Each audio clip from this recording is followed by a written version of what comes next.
Hello, everybody, and welcome to this edition of the Racing Insiders podcast. I am your host from Crate Insider and from the Cars Racing Show. I'm Kate Dillon. On the very right-hand side of your screen, you'll see Jimmy Schultz. He is my brother, but he also happens to be my partner in the Cars Racing Show and the owner of Dirt Wrap. And then this week, our special guest, the man in the middle, is Taylor Griffith. And Taylor, of course, is TGR Lazer, chassis manufacturing. And I don't want to spoil the lead. So I'm going to let, I know Taylor's got some announcements here. So Taylor, first of all, welcome to the podcast. Yeah. Thank y'all for having me. Welcome. You yes. can tell I'm a technical wizard with the dark face screen. That's background cool. and all that. So. I love it. Well, it's all like stealth-like. Yeah. Right. No, he said, because how old are your kids? 4 and 5. So I'm doing this on the porch, so it's not absolute chaos the whole time. Jimmy, I'm sure you can relate. Do you want me to tell you a story real quick? Kind of start off with a story? Okay. Yeah, please do. So, okay. This is 2007. So I just started doing the rap stuff, and I was on the phone. So, I had the kids, quite a bit of the time that they were at home, because in 2007 they would have been 4 and 6. So I was there and I was I was trying to make this big deal so I could do PRI, which ended up working out. So that was good. So here I am, I'm upstairs and I'm on the phone and I'm in front of my computer and like in my print room type thing. And Luke comes running upstairs completely butt naked with his diaper, carrying his diaper that he had just number 2'd in, right? And his hands are all over in it, and he's coming up to me like this. So here, I'm like on a really important phone call with this dude. So I'm like, I'm totally embarrassing Luke, but he's okay now. He doesn't poop in his diaper anymore. But anyways, so I'm trying to be I'm like bigger than what I am, right? Like I'm not just a dude that does his stuff out of his house, which I was. But anyways, ended up working out. But I was trying to fend him off with one arm, and you're like, no. Anyways. So I get it. Pretty accurate representation of a 4-year-old. So That's right. That's right. That's great. So Taylor, I think you've been keeping real busy. I know you've got an exciting announcement to make. So tell us the latest and greatest. Yeah, well, we did a little bit of an announcement a couple weeks ago on the Facebook page, but we've bought Lavonia Speedway, so I've really stepped in it now. So we'll see how that goes. We actually had our first race last Saturday, and everything went real good. Had a good crowd, so it's going to be a learning curve, though. I'm sure of that. Good deal. Every time that we talk to Taylor, something massive has happened. Yeah. There's nothing small. It's always like something really big. Yeah, so. I have a lot of dumb ideas, and I'm bad about following through on most of them. So no, that's good. Yeah. That's good. No, it means try it. See, I do that. I try a lot of different things, and ideas are like spaghetti. You got to throw them on the wall and see what's going to stick. That's kind of how I feel about it. And sometimes some are just more fun or take off, and some just kind of are lame and are going to take way more work, and that takes the fun out of it. Yeah, sometimes it's really expensive spaghetti, though. That's right. Oh yeah, yeah, real expensive. Oh yeah, totally. So, from your first night, what was your favorite part? Was there anything that was rewarding, or anything really went well, or what was your favorite part? I'd say, Lavonia's got a good staff, and most of those guys have been there 10 plus years. So everybody kind of knows what they're doing. Everything went smooth. We didn't have any major hiccups. Nobody told me I was only going to get to watch like 10 laps of race cars. So that was unexpected. We spent most of the time in the office that night, but we got Joey Grubb. He's come down and he kind of helped us race direct. He's going to help do some promotion type stuff. So that was fun. There's a lot of things that, unless you've done that, you can't accurately describe it to anybody and then believe you. You know what I mean? Because there's a lot of moving parts. So trying to keep up with everything you feel like you should be doing versus things you should be just letting other people handle. That was the main thing. You got to, there's so much going on. You got to be able to step back and trust that the people that are there already know what they're doing and not try to overmanage, So.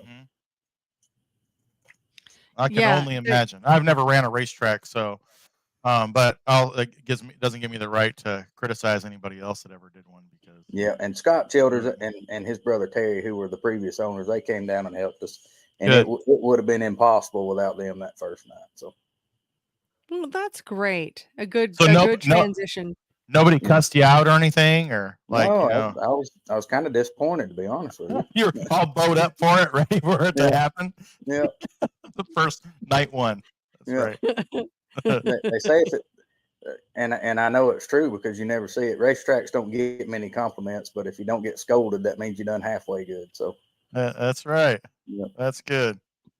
Yeah, I think it's kind of a life thing, but especially in racing, if they're not complaining, which, I mean, there are people who will complain that the sky is too blue on a sunny day. Oh yeah, and it's wild, and a lot of it, when a racetrack's not an easy thing to change ownership of. So I've had a pretty full plate lately, and we hadn't been able to be as responsive as I want to be on Facebook. So that's led to a lot of, people, they have questions and I have answers, but I don't always have time to answer right now. We're working on getting better at that. But well, I don't think people appreciate how much time that takes to get sucked into a conversation, because they want to talk to you. And then it's an interaction, whether it's a text or a phone call or a Facebook thing or anything like that. And you're responding, and then they're responding to you. And then it's not like you can be doing other things at the same time. It's just, this is what you can kill a whole day with, especially when 10 or 12 conversations. Yeah. And that page gets 40 to 50 messages a day. So, I mean, it just wouldn't leave any time for anything else. I'm looking into the new like Apple goggle things where I can be driving the tractor or the water truck and typing and swiping and all that. I'm not really doing that. But that's well, maybe you should have AI come and be your Facebook responder. Yeah, probably. Well, that would. Yeah. I don't know about AI, but there are. I mean, you can do kind of a.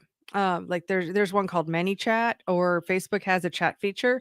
So, kind of like those basic, if it's the same questions over and over again, like those frequently asked questions, like, hey, when, what are your hours? When are you open? Things like that. Then you might be able to do that with automation. That's one thing we're going to try to do with the saved replies every week when we have a different event going on, have a saved reply with all information.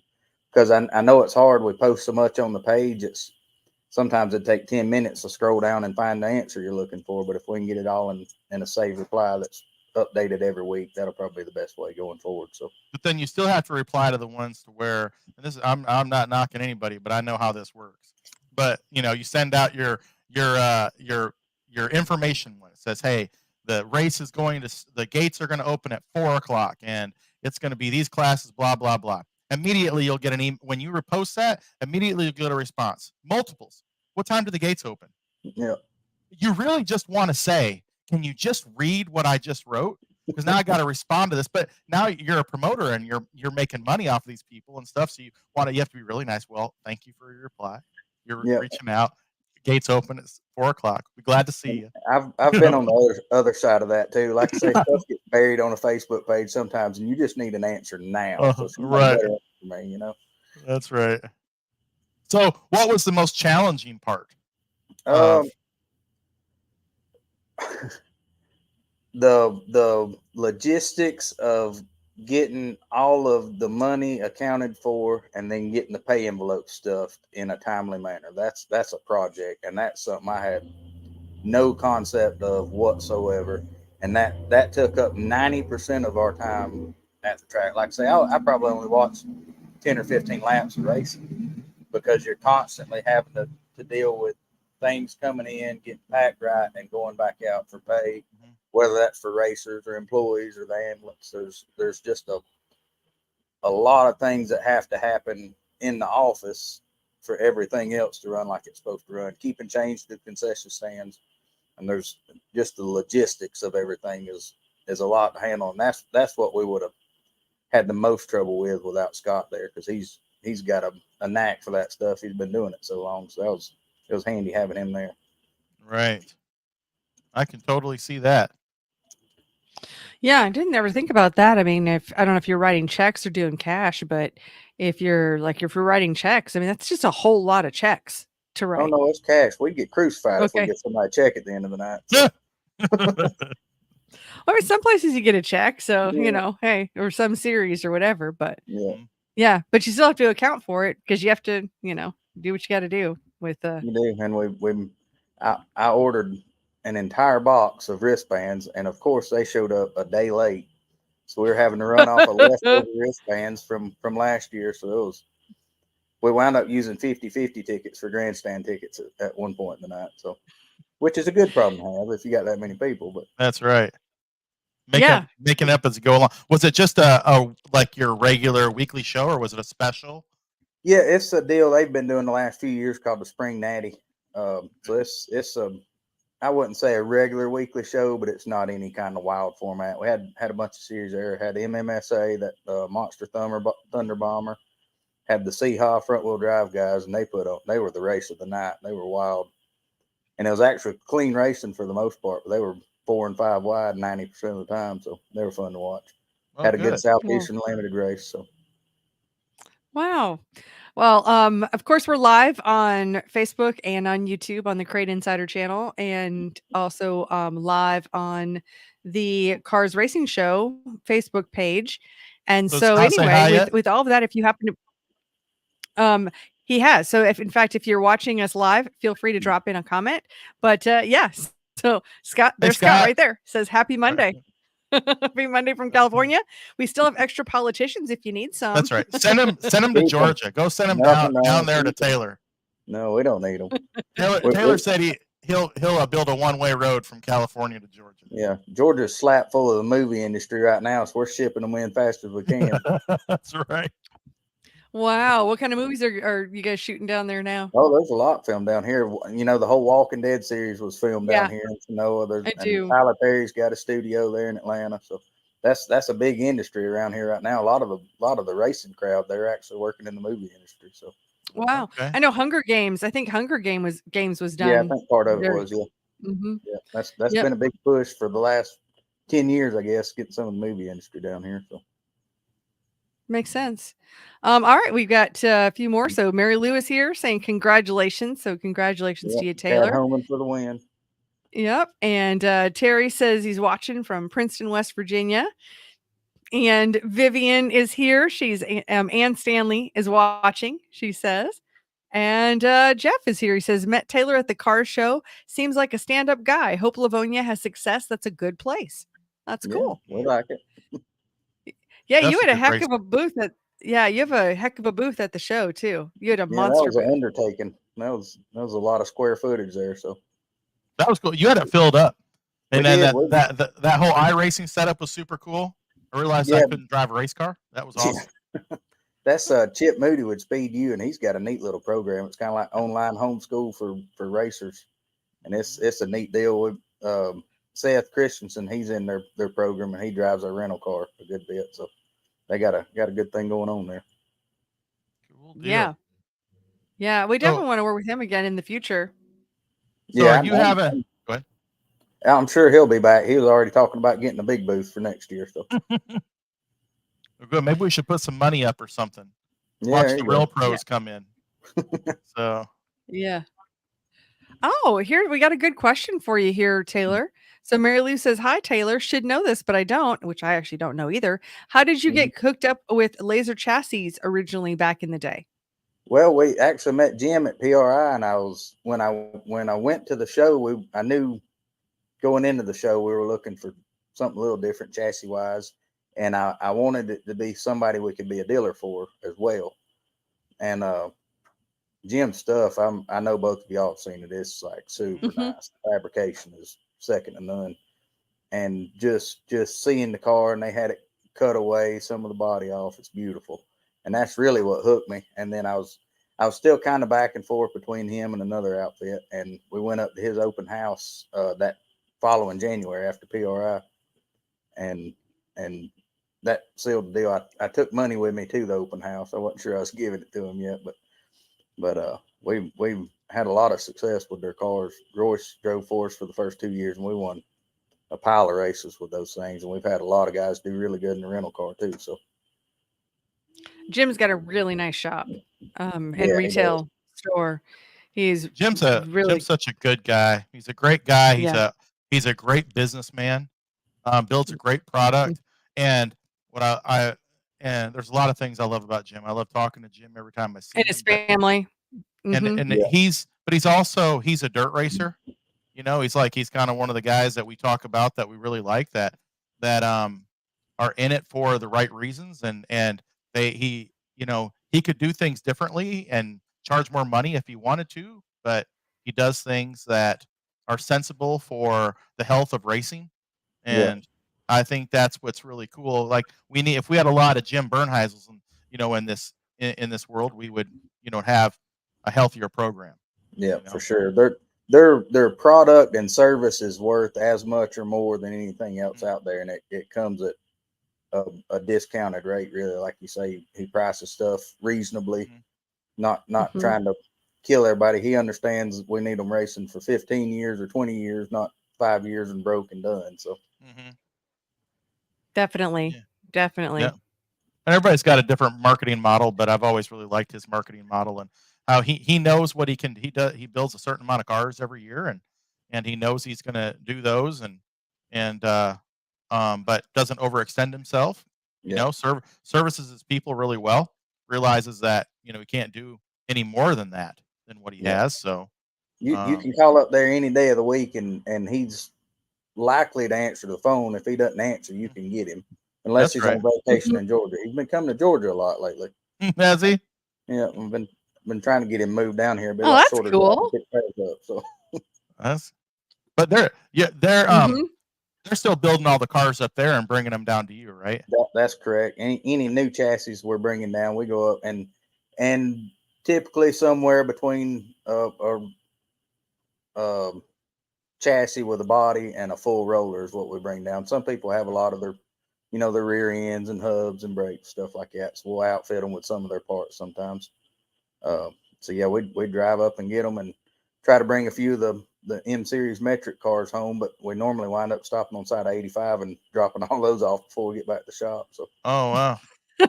Is um I had a question in mind about the late model stuff. Go ahead, Kate. I gotta think. I lost my train of thought. No, I was trying to share us over to one of the other channels here, so, the modified Oh, thing, that's really taken off, it sounds like. yeah, the metric deal is for the street stock guys, and Jim's thought process, as far as I can gather, is at some point we're running out of metric chassis, and we're probably really close now. So he's built geometry wise, it's an exact replica. All the hookups are exactly where they're supposed to be. They're easy to take. He makes tech gauges for them, so it's a good base. They're like less than $2,000. Where if you went and bought one out of a junkyard and had to sand it and cut all the stuff off and clean it up, and you still might have a bent one. So it's Mhm. again a really good price point for a good product. So I know what I was Good. gonna ask. Are you repairing? Can you clip a car at your place or repair we them or? we don't do any like full clips down here. There are some repairs we can do. We've talked about getting a jig. My problem right now is shop space. We got the rental car program, my cars, and then we keep cars up for some other people too. So I don't even have room for a jig at this point. Luckily, we hadn't had to clip one. I will next week. Now that I said that, but yeah, but we've been pretty fortunate on that in the last 5 years.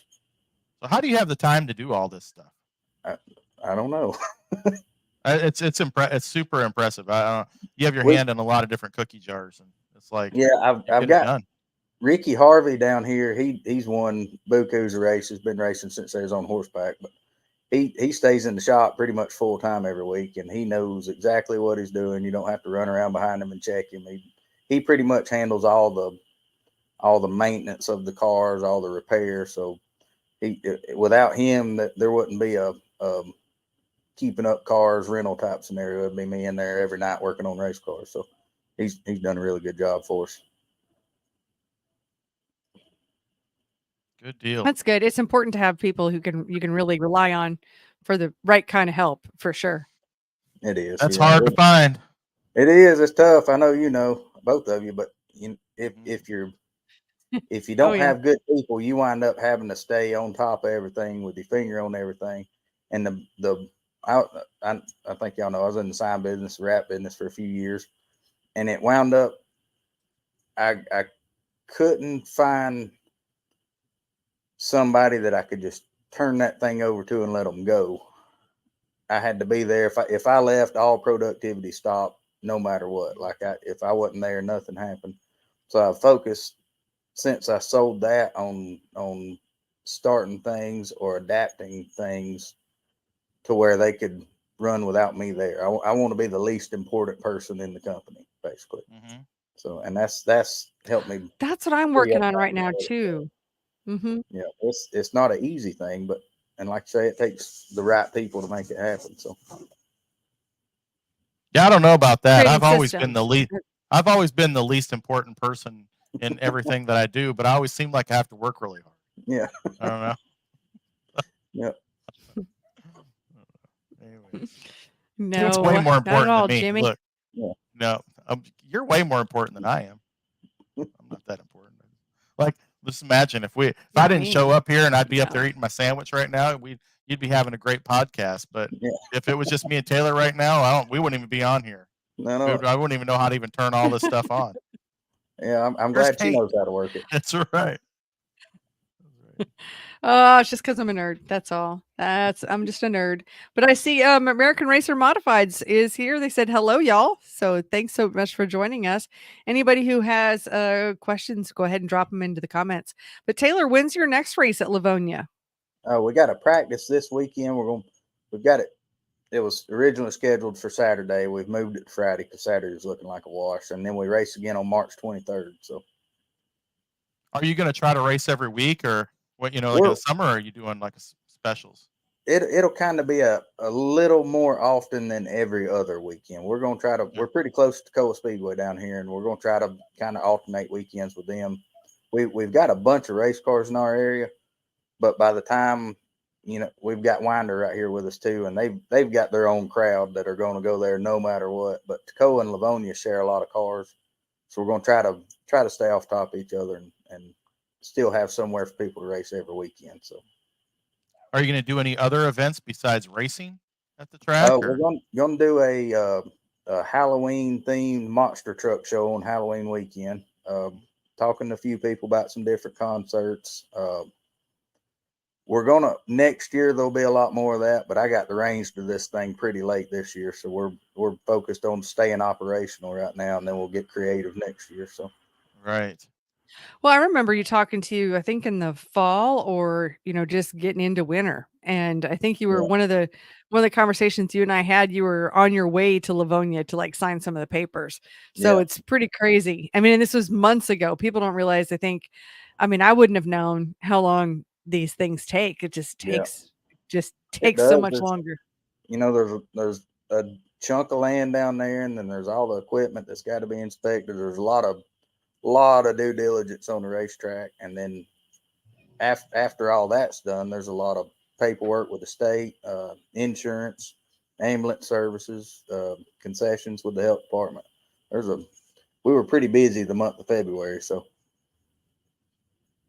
Wow. Uh, That's crazy. I see we got a couple of comments here. So Tom says hi. So hi, Tom. Thanks so much for joining. And I see Trent has a really good question. He says, if possible, could you give us more details on how you operate your rental car program? Excuse me.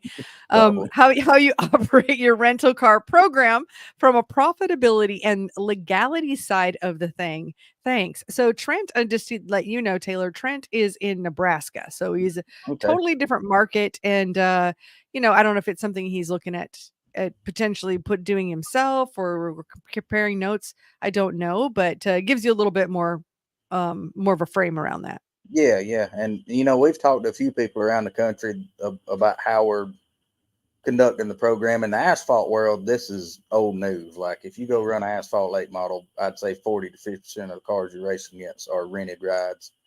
Mhm. And that was my background. We raced Legends cars for a long time before we swapped to dirt. So I saw a lot of that. So I've always had it in the back of my mind. And when I first decided to really look into it, I called Jim, and Jim thought I was crazy at first, I think. But the on the profitability side, it wouldn't be profitable enough to mess with it if we didn't have everything else involved. So we've got the parts store. We were selling tires and fuel. With the main thought behind it was, with us being a dealer for Lazer, if we could get these people swapped over from asphalt and their first experience in a dirt car was in a Lazer chassis that's properly maintained, properly set up, if they did decide to go dirt racing, that we would be at the top of the list for a car purchase. So that was the first thought, is how do we increase Lazer chassis sales? And from there, we started doing a lot of tests. I require a test before a race unless you're some superstar. And started, when we were doing those tests, we were having to rent the track out. And then it turned into a scramble of finding enough cars to help cover the track rental so everything I charged for the rental didn't go to the track for rental. And that started looking like it was adding up to enough to make a payment every month. So that's where the track idea come from. So, that escalated quickly. It did bad. So, but as far as a test, we charge $17.50 for a 3-hour test. So we're not making a killing on just the rental aspect of it. But when you tie it together with everything else, it starts to make a lot more sense. And then the race is a normal weekly race. We're in the $2,500 range, including tires. So it's not like we're making a killing, but I've already got Ricky in the shop working on everything else. So if you had to hire just somebody just to work a rental car program, and you had to have a shop and a truck and a trailer just for a rental car program, if that was the only thing you were doing, there's nowhere near enough money in it unless you were charging $5,000 every time you hit the track. But when it's tied together with everything else, it kind of comes out in the wash. So it's almost like a loss leader for you. Yeah, in a way. It's a form of marketing for everything else too, because now, especially with the track, that's where we're taking them tests. And I'd say 90% of the people or more that we've dealt with are asphalt racers. So we're bringing people into the dirt side. They realize you can have way more fun for a lot less money. And if their first good experience is at a dirt track, is at Lavonia, then it's more likely that they're going to race regularly at Lavonia. So then you've got them and their friends and family, and they're all buying, pit passes or grandstand passes to come watch. So it all kind of snowballs together. But if it was just a pure rental program, we'd have to charge twice or more what we charge for it to work out. So have you seen that happen? Like, since you've been doing the rental, have you seen people that have bought like new cars? And yeah, the first guy that did the rentals, I put it on Facebook, and like 30 minutes later, a guy named Cole Dockery messaged me. He's a Legends car racer from Charlotte area, Gastonia. I think he'd run a couple Thunder Bomber races, didn't have a ton of dirt experience, but he came down and did a test, and he was good, like straight out of the gate. And he signed up for 4 races with us. We took him to Lavonia for his first one. We put him in Lavonia has a 602 Charger class, which is like a beginner 602 late model class.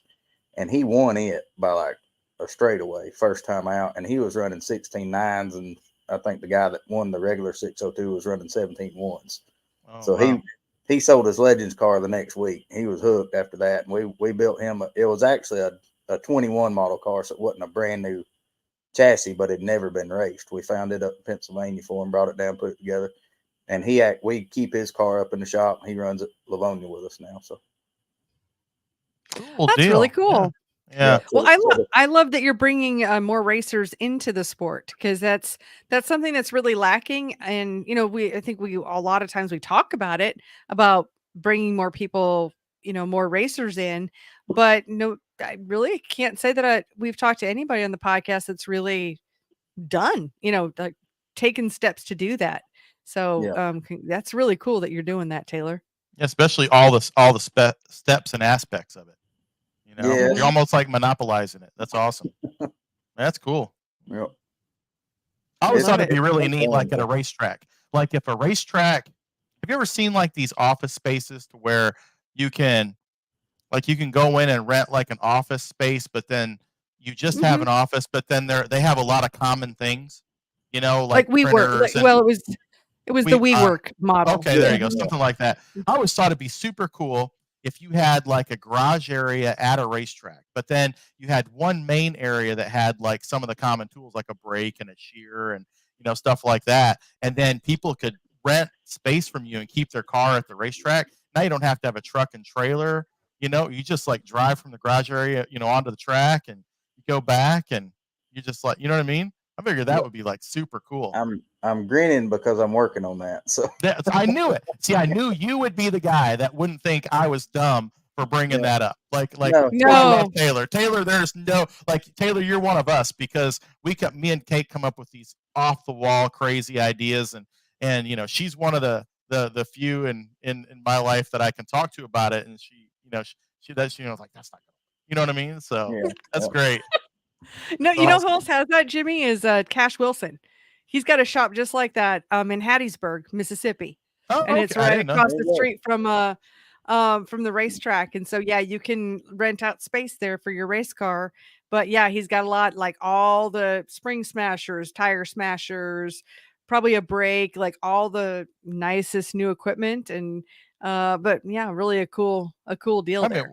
what a cool vibe that could be. Just hang out, any night of the week down at the garage area, and you can hang out with people, and I'm sure it'd be like a party every night, but it'd be a lot of fun. You get a Waffle House franchise and really make a killing. That's right. That's right. That's right. Running the numbers, right? Yeah. Yeah. Oh, and actually, Jeremy says they do that at a few road race tracks in the southeast. Yep, that's So another thing I was going to say. cool. I think Atlanta Motorsports Park over in Dawsonville has some form of that. So Okay. Yeah. Well, I lead a sheltered life. I haven't seen it on the dirt side, so yeah, we're not road racers. So yeah. Yeah. Well, now speaking like going old school, we got the Southern Wedge Late Model Association says hopefully we get to join Taylor and crew at their facility for a show this season. We got to meet at the show and look forward to the future there. So I think the wedge cars are probably the coolest thing in the last 10 years. So the one of the ideas we have, and this is like probably shouldn't even be talking about it yet, but I want to do some type of throwback night. Like you see, they do at Darlington with NASCAR. Have some type of throwback night at the track and really theme everything around, 80s and 90s racing, what I consider the glory days, even though I wasn't born in the 80s and I was in diapers in the 90s. But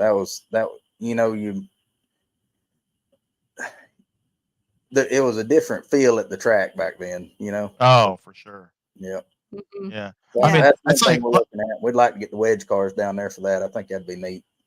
I haven't done a wedge car yet, but and this is not that I'm stumping for myself to do any cars, but if I was gonna, I think that the sign guys need to do these wedge cars like in the throwback style anyway.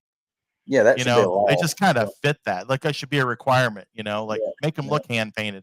Well, we can't hand paint because I don't know how to hand paint. That's why the hand painters hate people like us that just type in a computer. You got to start somewhere, right? I know it. So. I'd tried to learn how to pinstripe about 15 years ago, and I decided real quick I had 0% of that talent in me. So we had David Pritchett down here around us. I'm sure you've heard of him, Jim. A lot of cars back in the day. But even when he started printing wraps, he was still going around it with a pinstripe brush, and they look really good. So I remember his cars were all like there was pinstripes everywhere, all the doodlies and all that sort of stuff. So I remember that. Yeah. Gosh, I remember when I was a kid for my dad's race car. I think the sign painter, I think his name was Floyd, if I'm not mistaken. Yeah. Yeah, I remember And Floyd. he sat on, I don't know if he sat like on a 5-gallon bucket or something, but he sat down on something and he would have like a tin can, like a soup can, and the tiny little brush. And with his tiny little brush, he would point it, maybe point the tip, like I think with his lip and his tongue, and get his paint. And so, yeah, it was. That's a special breed that can do that. It's not as easy as they make it look. So no, Had the pounce No. patterns and stuff. Now, Dad will tell a story like, he had like the one car where it was 97 on one side, and then the dude did it 79 on the other side, but did it like 3 times. So it's like, back when I first started cutting vinyl, a guy called and he had one of those like corrugated side campers, the ones with the ridges in them.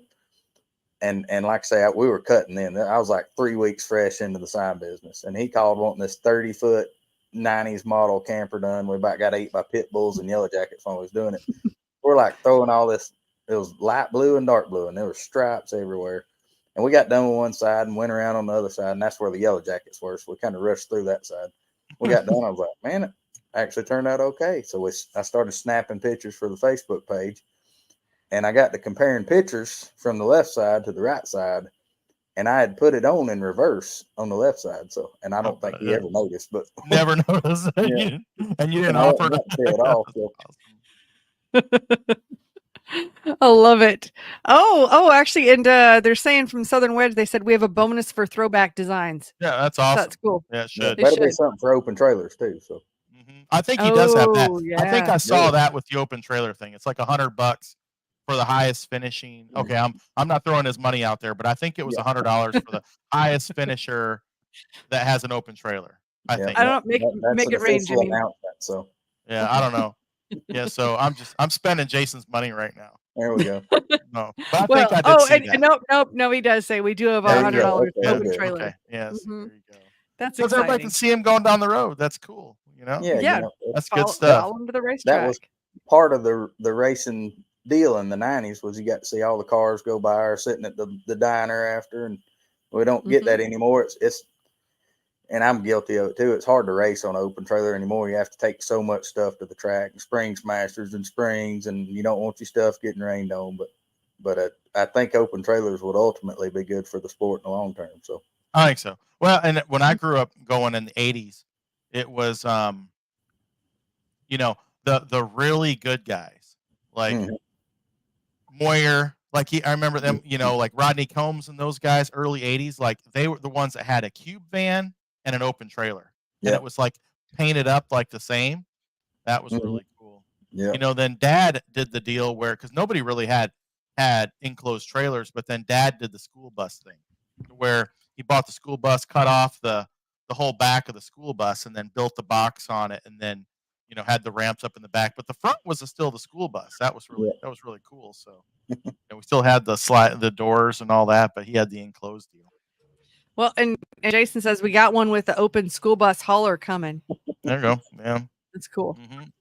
Nice. Yeah. Now Dad was really innovative on that for sure. Yeah. Oh yeah. Like in a lot of things. Oh, big time. I see there's a question for me that I'll jump into real quick. So from Dustin's Custom saying, just bought the KSE fuel regulator. Does it have to go behind the fuel log or can it go in front? And also, does the 602-10 fuel line feed, or do you need a -10 is what your question is. So Dustin, to answer your question, you can put that fuel regulator anywhere within the system. So you can put it before or after the fuel log. And then also, as far as the bypass regulator fuel line, it's actually set up for a -8, so you can bring it with a -8 line back. I mean, you can always do whatever you want to do as far as an adapter, but in the fuel regulator itself, it has a -8 inlet in there. So yeah, take us off to the side there. Yeah. So if any of you guys wanted to know about bypass fuel regulators, and now we know. And it's hard to beat that KSE one. That's a good one. Yeah. It's a really good one. We've had good success with those for sure. That deal fixed me years ago when I finally went to the bypass regulator with the return. And then I remember I had a -10 on mine, but went to the fuel cell and I unhooked it, and it was like, there's a lot of fuel running back through here. I mean, there's a lot of fuel running in there.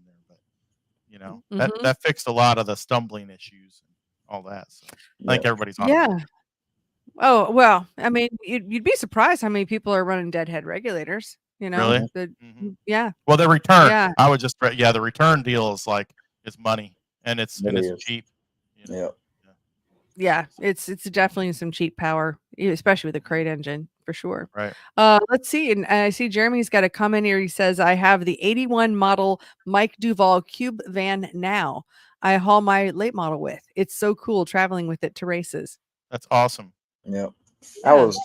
Yeah. I don't know how much of the Craigslist rabbit hole you used to go back or down when that was a thing back in the day, but the Facebook Marketplace is like my new Craigslist.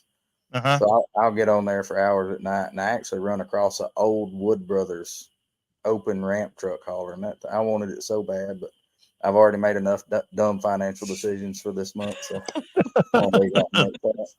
That's cool. You know, and talk about Duval. I mean, there's somebody who was ahead of his day with his marketing and branding thing. I mean, I don't know The how. Flintstone flyer. Yeah, Mhm. I mean, like, how cool was that? I mean, I remember that when I was a little kid. I mean, you know, like 5 years old, I remember the Flintstone flyer. Even though I grew up in Iowa, he was down in Yeah. South Carolina. I still knew about it. You know, And you still see a lot of like tribute style cars running around with Flintstone, some variation of Flintstone flyer on them. So that's pretty but neat. he was an originator. You know, he was the only one. Yeah. So Yeah. And let's see. So Dustin's Customs is saying thank you. So I'm glad that could help you there, Dustin. That's good great. luck, And Dustin. yep, and Trent has Oh, a it's long amazing. comment here. We're going to cover up our faces. So Trent says, "Taylor, you're thinking outside the box is what the sport needs. I had a nice conversation with Cash in Mississippi about the rental operations he runs by the track, and it's just intrigued me ever since. As racers, we have all this expensive equipment and tools in our shop to make our own cars go around. It's kind of senseless not to try and reach out, especially to newcomers, to try and get them interested in dirt racing at the late model level. Our investment just doesn't justify the means. I've often, and it kind of cuts off. So that's, yeah, and doesn't justify the means. Anyway, great thinking outside of the box and what you're doing there, Taylor. Yeah, I mean, I'm like notoriously cheap on recurring expenses. Now, if you want to go to Chattanooga and eat a $200 steak, we'll do that. But if it's something I know I'm going to spend money on a lot, it pains me to like spend any type of money. So I'm always looking for ways to make enough money to pay for the things I want to do. So that, and like you were saying, you got all that stuff sitting in your shop and you're like, man, I'm just bleeding money every week I go to the racetrack. So you start looking for different ways to get the money coming in a little closer to the money going out, which I think is impossible in racing, but any little thing you can do, it'll add up, you know? I mean, it's even like you think about a racetrack that you have all this, you have a track, you have grandstands, and you have to have some sort of, you know, concession stand, a capability for food. You have ticketing, you have a parking lot, you have all these things to go run a certain number of races. And, you know, and whether or not you own a racetrack or you lease a track, everybody that I've known that has leased a track, they lease the track whether or not they run one time a month or they run 10 times a month. Yeah. So it'll be, you know, how creative can people be to be able to utilize that space more, you know, for other things like you're talking about concerts or have a craft show, man. You want to talk about a craft show? Call me. Call me. I've heard you were like the mastermind on craft shows. So man, I have learned a lot. I have a lot of crafting friends out there now. Yeah. And you know, there's a lot, you know, candle people, soap people, how to make all that stuff now. Is there any bigger variation in demographics than craft show people and race show people? Like, yeah, they don't cross over at all. That's the best thing about it. It's a totally different market, totally different crowd. So, and it's local. Although, I mean, your crossover would be that the same people that would want to come to the races might want to come to the craft show that's in the infield. Yeah, and you can co-market, you know? I mean, it's like, look at all the women. Then you get the women there. That's you get the women, and then you're going to... Yeah, but I'm going to tell you. Trucks. Now I'm going to tell you what'll happen is that you're going to get such a crowd for the women, like the wives and stuff, they're going to come to the craft show. And then, because they have such a crowd, a lot of the crafting people, I'm like so totally giving a lot of ideas away here. You know? But like the crafting people, like the candle people, the soap people, all them, they're going to want to come to the races. Yeah. And display on race night so that the ladies can shop while the men watch the races. Now you're on the phone. Yeah. I'm telling you, man, and you'll have to beat them away with a stick because you've got this big crowd there, and people are willing to spend money. Like, oh, you go ahead and watch the races. I'm going to go buy some soap. Yeah, there you go. So we're down here. I'm in Homer's where I live, but Commerce where our shop is. We're only like a mile and a half away from the old Atlanta Dragway that used to have the Southern National Dragway events. And we on the same exit, we've got a huge Tanger outlet. So that used to be, it actually worked how you're saying it would work. The women would actually come to that race because they knew they could go to Tanger and spend everybody's money real quick. So right. Yeah. You got a huge opportunity there. Have a lot of fun with that. Yep. Well, and Mary Lou agrees because she says, but hey, some ladies are candle people and race people. See, that's what I'm saying. Yeah. And you get to promote. Yeah. So when you have the craft show, you tell everybody there, hey, next weekend we got a race here. Yep. And I know Mary Lou is a genuine race person because her husband just bought a full motion sim rig and she didn't kill it. Yeah. So. Oh, there you go. She's a keeper. Yeah, that's for sure. Yeah. Yeah. Well, and I see Dustin is back. He says his 13-year-old daughter is moving to dirt late model 602s from quarter midgets. She was 5th at the Dixie Shootout Championship in 2 different classes. Wow. That's incredible. Yeah, she must be a really good racer. So congratulations on that. Oh, I'm really glad to, I'm really glad to see that. I'm glad to see that we're breaking we've done a really good job in breaking some of these gender barriers because some of these girls are really good racers. Yeah, we've got a bunch at Lavonia. So yeah. What kind of sucks is like we've seen some we've seen some girl racers where they've been put on a pedestal only because they're marketable, which kind of I think sets that back. It sets the ones back that are really good by themselves. You know what I mean? But when you take the right talent, that they can market, then I'll be shocked if in the next decade we don't have some females that are going to win some top tier races. Yeah, for sure.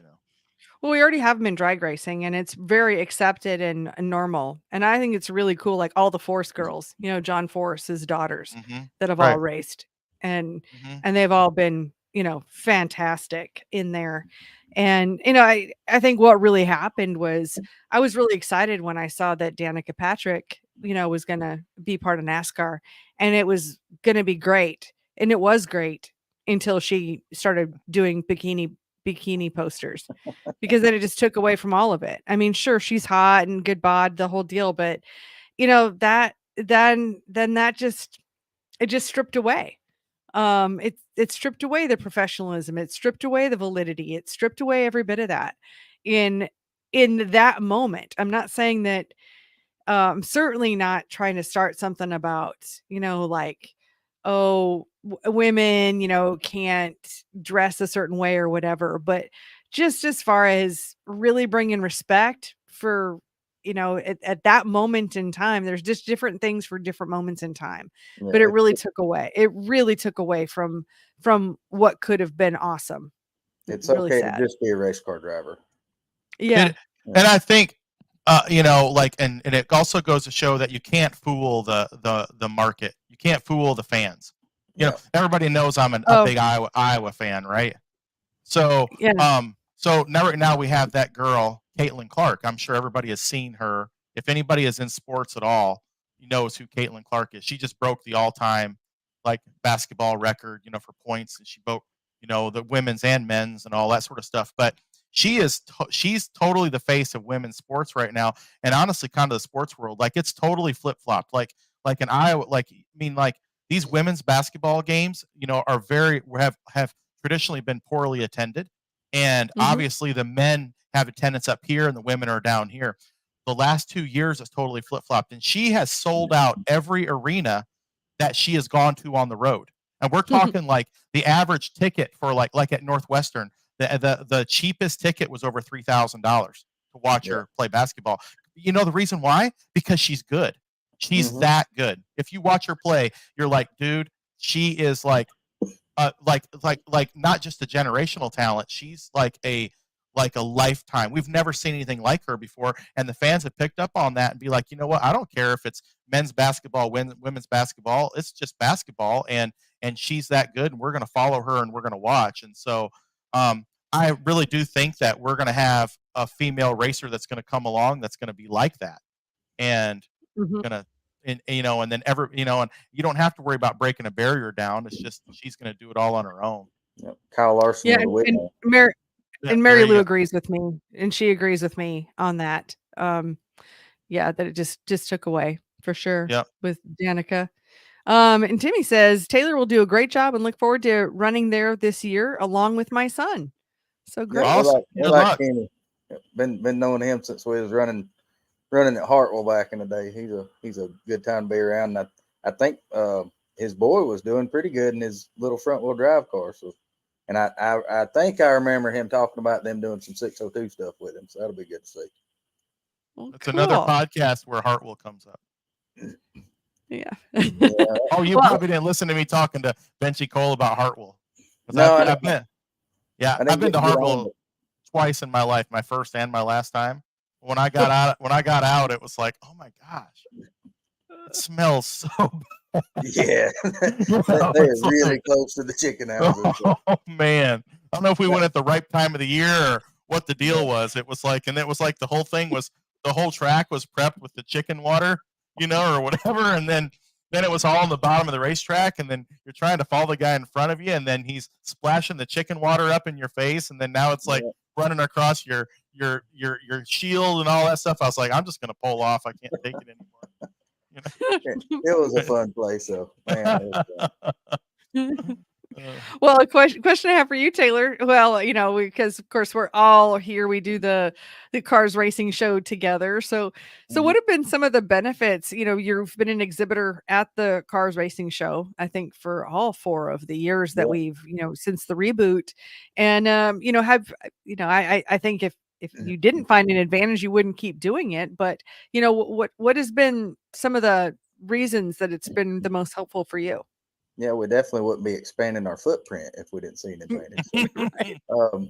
it's really focused is my main benefit that we see. There's, PRI is fun to see everything, but you'll talk to 10 people that you will never sell anything to for every one that you talk to that might become a customer. And everybody at the car show is a potential customer for what you're doing. So that's one benefit we see of it, is it's super focused on the people that we do business with. And it's good too, because it's, with Jim and Lazer being in Pennsylvania, we get to bring him and his product all the way down here and really showcase it in front of the people that need to be seeing it. So just the fact that it is only people that we deal with on a daily basis is probably our favorite thing about the show. So Cool. I know we're so glad to have you. We certainly are, and I know it's a little bit of gratuitous self-promotion there on my part of asking the question, but no, I mean, it really does help us, okay, what's the keeper things, what do we keep doing, and what do we not focus on? So it's just always great to hear that perspective for sure. And why not ask the question live and just take the chance? Yeah. And setup is way easier there than it is in Indy. So and I admire what you're doing and what Jim has always done, with his belief in trade shows and stuff like that and how he's run his business, because you guys are so interactive with the customers, with all the attendees when they come in. You have a plan.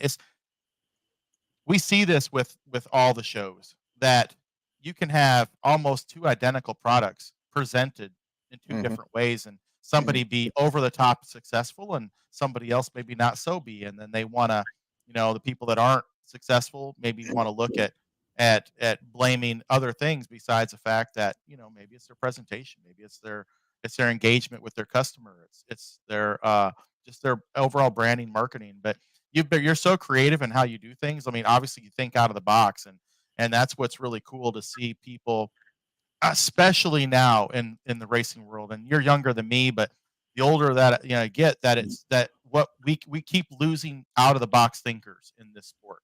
I mean, you look 30, 40 years ago, it's almost like everybody was out of the box because you almost had to be. But now anymore, I mean, everybody, a lot of people just want to buy something, and then also too, when it comes into the business world, we're just going to do what everybody else is doing. we're going to copy this or copy that. But you just seem like you're the type of person that you don't care. You're going to do your thing. This is how you're going to do it. And if you like it, like it. If you don't, you don't. That's awesome. I admire that. If we lose money, we lose money. If we make money, we make money. So what the hell, right? Yep. Right. I joke with Jim all the time that the reason he's in the race car business is because he really likes race car trade shows. So that's right. All right. Got a couple more comments here. So Timmy says Brandon Jones, aka Kid Candy, won the Georgia State Championship at Lavonia last year in Young Guns. Yep. Well, that's exciting. That's great. Yeah, I love the nickname Kid Candy. Yep. That's cool. Yeah. We need some Kid Candy shirts running around Lavonia. Absolutely. Are you into the merchandising sales yet, Taylor? We've got some new shirts ordered. They had a really big stock left over in the sheds. We're working on getting some new stuff in, getting that kind of integrated. When it comes to taking over a racetrack, ordering T-shirts seems to get forgotten a lot. So we were behind the 8 ball on that one. I'd imagine. I can't imagine that needs to be at the top of the list for sure. There's so many other things.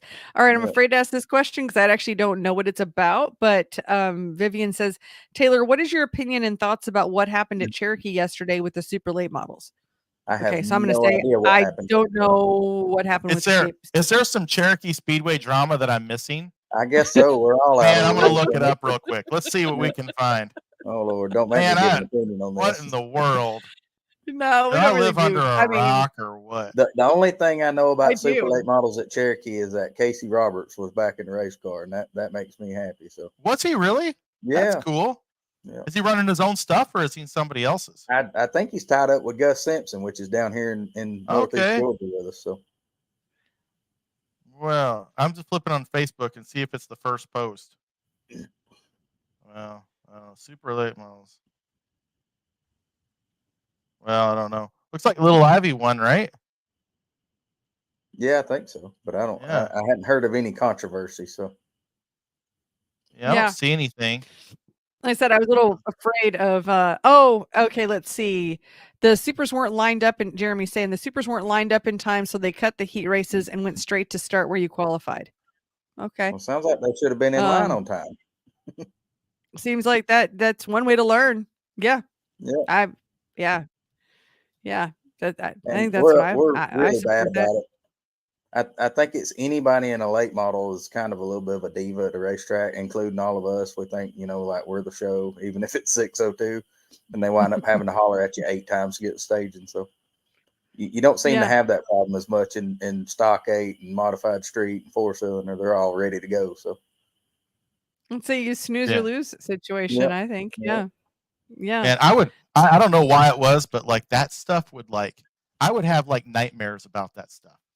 Like, you know how I'd be sitting, I'd be like, oh my gosh, they're out on the racetrack and I'm supposed to be out there and haven't gotten in yet. And I'm trying to frantically put my belts on and my helmet and all that sort of stuff. And oh my gosh, I forgot my receiver, all that. No. So if we're talking about nightmares, we had my first venture as a track owner was our first open practice. And I knew I was going to go up Saturday morning, work on the track. And it just occurred to me that when I get on the tractor, I need to go ahead and dummy lock the pit gate behind me to keep people out until we open the gates at 4:00.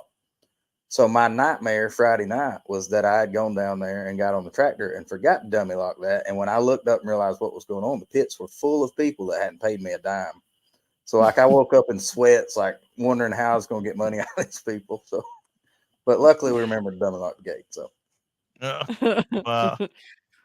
Well, okay, so Jeremy's got a follow up on this, but I have personally have a question. Okay, so the supers weren't lined up in time, so they cut the heat races and went straight to start where you qualified. Okay, well, if you've got qualifying, then why do you even need heat races? Because where are you going to start anyway? Because you're going to have 4 laps of a heat race where you're going to pretty much end up exactly where you started in the first place because you're lined up the way you qualified. So what's the point of heat races anyway, is my question.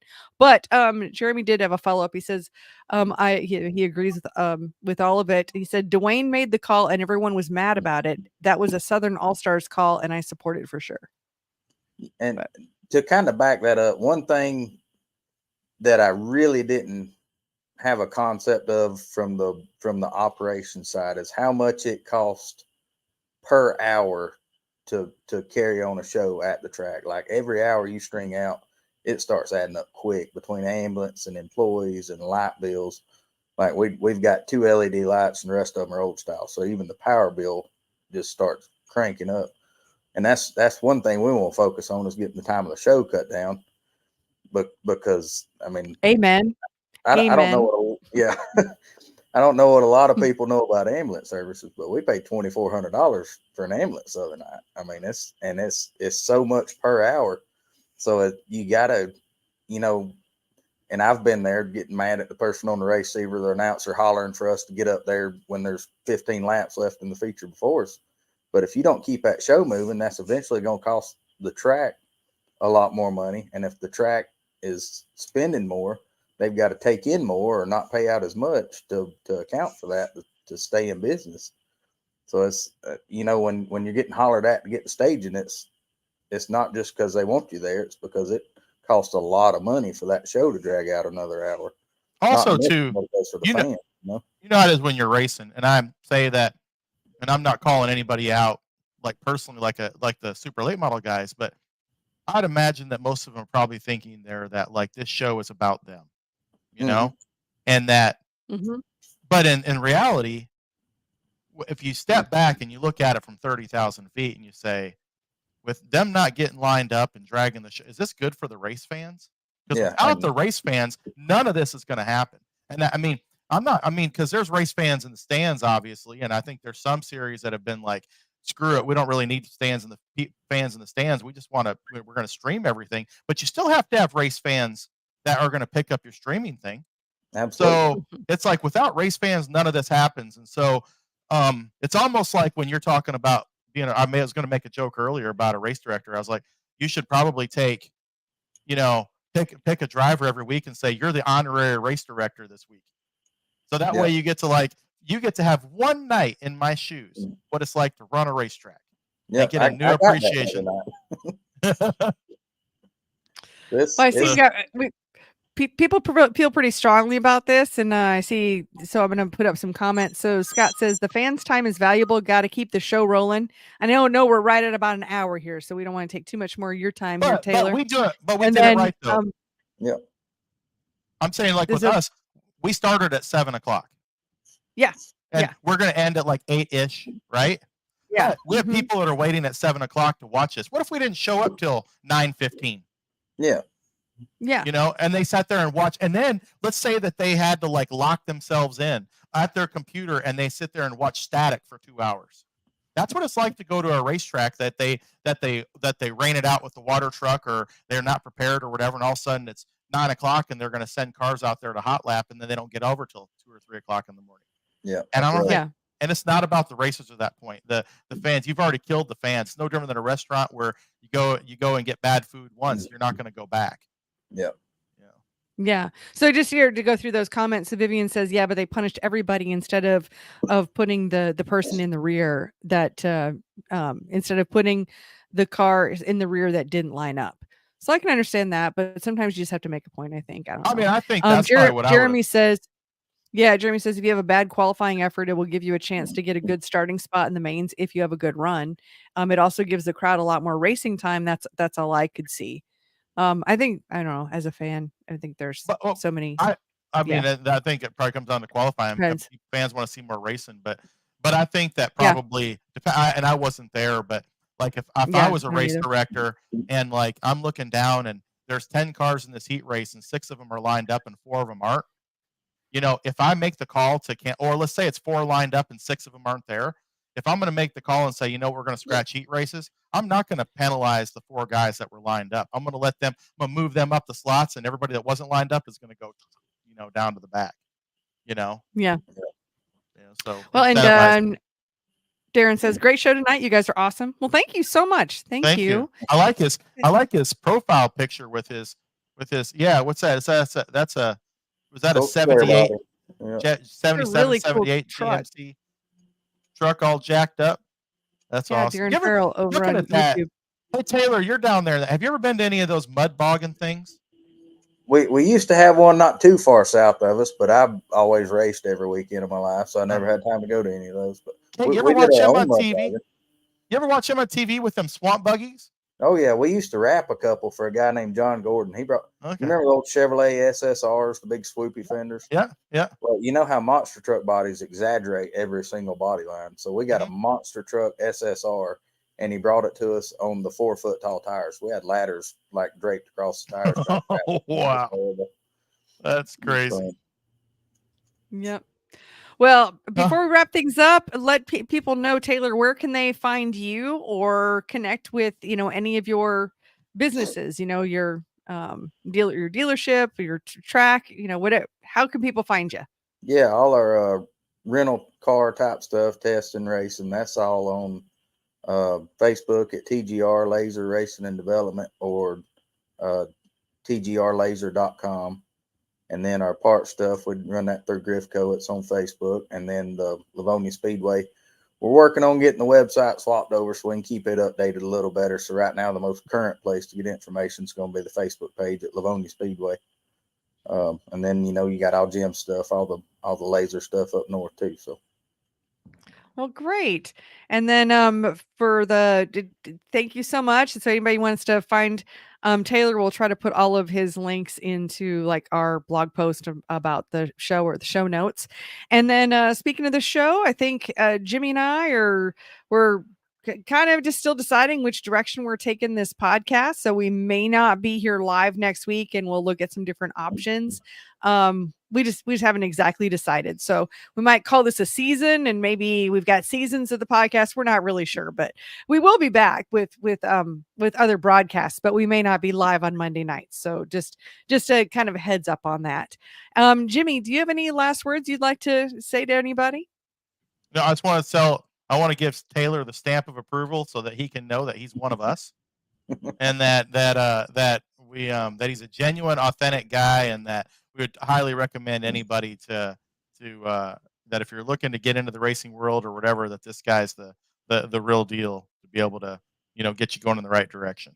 Yeah, we appreciate it. And so, and I wish I lived closer. I would. I would love to support Lavonia. Yeah, come on down. Yeah, he's got a car you could rent. You can rent a race car, Jimmy. You don't. I honestly did think about that a little bit. I thought, I talk about that every now and again. I should race again, whatever. And I saw his rental there. I was like, I wonder if I should just rent one. Oh, and Scott says, good show, gang. Thanks for having Taylor on the show. So, so with that, Taylor, hang with us.